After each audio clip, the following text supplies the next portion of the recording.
మనం బాగున్నాం అనుకోండి, మనకు ఊరందా స్నేహితులే. మనకి ఏదన్నా జరిగింది అనుకోండి, చెప్పండి, మన స్నేహితులు కూడా ఆడెవడో మాకు తెలియదంట. జాగ్రత్త. అందుకే స్నేహాలు జాగ్రత్త. ఒకవేళ మీకు స్నేహితులే ఉంటే, ఆ స్నేహితుడు నీలాగే భక్తి కలిగిన వాడు ఉంటే అది చాలా మంచిది. యోబు స్నేహితులు ఎట్టివారో తెలుసా? యోబు బాగున్నప్పుడు యోబు మావాడు అని చెప్పాడు. మనుషులతో వచ్చిన గొడవ ఏంటో చెప్పనా?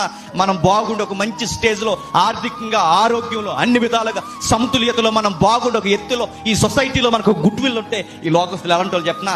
ఆయన ఎవరో కాదండి, మా తాలూకా, మా అక్కయ్య గారు, బాబాయ్ గారు, అటు నుంచి ఇటు ఓ బీరకాయ పీసి ఒక లైన్ వేసి మా సుట్టమని చెప్తారు. చాలా మంది చూడండి, అప్పుడప్పుడు ఎమ్మెల్యేలు, ఎంపీలు మన లోకల్లో ఉన్నవారు ఎవరైనా అయితే, ఆ ఎమ్మెల్యేకి మనకేం సంబంధం లేకపోతే మావోడని చెప్పుకుంటాం.